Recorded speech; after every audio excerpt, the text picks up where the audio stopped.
নমস্কার বন্ধুরা, সকলকে স্বাগত জানাই আমাদের ইউটিউব চ্যানেলে। তো থাম্বনেল দেখে তো বুঝে গেছেন কী নিয়ে আলোচনা করতে চলেছি। তো আলোচনায় যাওয়ার আগে আপনারা প্রথমে এই ভিডিওটা দেখুন।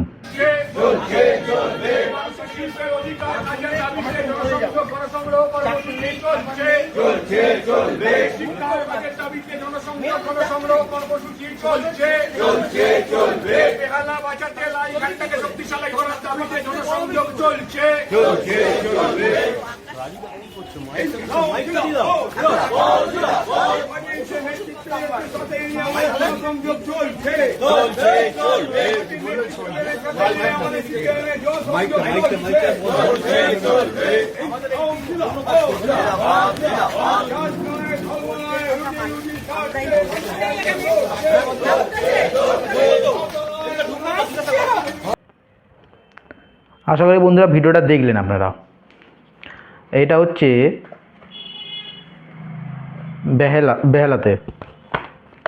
বেহালা পশ্চিমে যেভাবে কৌস্তবদা প্রচারে ঝড় তুলেছেন, প্রতিটা মানুষের বাড়ি বাড়ি এবং মানুষের দরজায় দরজায় পৌঁছে গেছেন এবং মানুষের সাথে কথা বলছেন, জনসংযোগ করছেন, গণ অর্থ সংগ্রহ করছেন।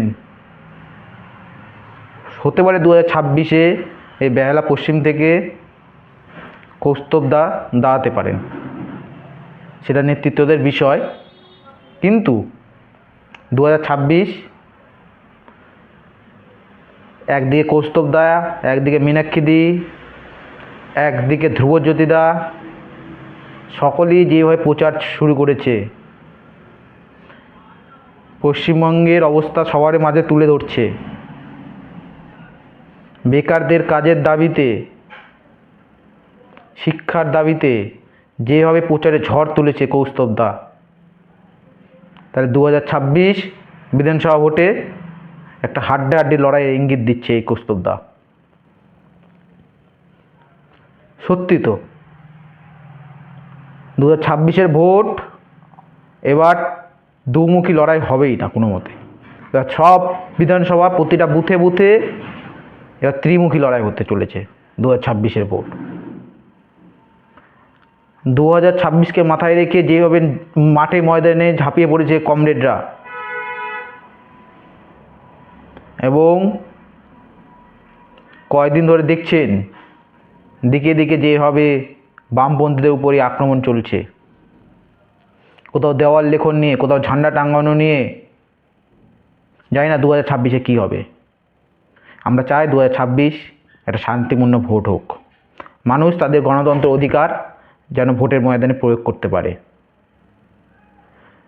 এক ভোট মানে একটা উৎসব, ভোটের ময়দানে মানুষ স্বতঃস্ফূর্তভাবে ভোট দেবে, এটাই তো চাই। সেখানে হার জিত আছেই, কিন্তু এই বেহালা পশ্চিম থেকে যেভাবে কৌস্তবদা প্রচার করে চলেছে, মাঠে ময়দানে মানুষজন বলছে 2026 কৌস্তবদা এবার জেতার অপেক্ষায়, এবার জিততে চলেছে সম্ভবত, যদি দাঁড় হয় বেহালা পশ্চিম থেকে। জানি না নেতৃত্বদের কাকে দাঁড় করাবেন, তবে যদি দাঁড় হন তিনি বেহালা পশ্চিম থেকে, তবে কিন্তু একটা হাড্ডাহাড্ডি লড়াই দিতে পারেন সেখান থেকে কৌস্তবদা। এবং বলা যায় না সেখান থেকে জিতেও চলে আসতে পারেন তিনি। আমাদের এরকমই কমরেড চাই, যারা বিধানসভাতে গিয়ে আওয়াজ তুলতে পারবে আমাদের হয়ে, বেকারদের হয়ে, কাজের দাবিতে, শিক্ষার দাবিতে, শিল্পের দাবিতে। 2026 বিধানসভা ভোট প্রায় চলে এসছে, আর হয়তো কয়েক সপ্তাহ পরে বা সামনের সপ্তাহে ডিক্লেয়ার করে দিতে পারে কবে ভোট হবে, এবং মে মাসের দিকে ভোটের রেজাল্টও প্রকাশ হয়ে যাবে। সেদিনে বোঝা যাবে যে কে কয়টা সিট পেল। তো বন্ধুরা, ভালো থাকবেন, সুস্থ থাকবেন। এটাই ছিল আজকের ভিডিও। যদি ভালো লাগে ভিডিওটা অবশ্যই একটা লাইক করবেন, শেয়ার করবেন, সাবস্ক্রাইব করবেন। আপনাদের একটা লাইক আমাদেরকে মোটিভেশন করে নেক্সট ভিডিও বানানোর জন্য।